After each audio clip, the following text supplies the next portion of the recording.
Welcome back to Texans with Samuel. Today I'm going to be showing you a website that many students, researchers, and book lovers are talking about, and it is called WeLib.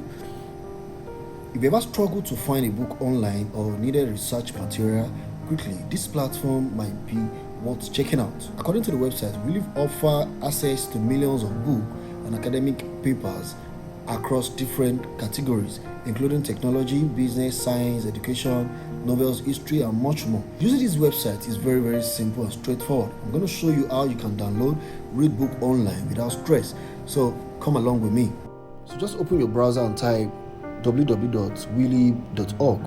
Type the title of the book, the author name, or even a topic into the search bar. Within seconds, you will see related results. You can often preview books online, and depending on the title and your account status, you may also be able to download available files. So let's take, for instance, you want to download Rich Dad and Poor Dad book. So just type in there, you're going to see different available books for you to read or download. So let's say I want to read this book now. Just click on that read button, and the book will load automatically for you to read.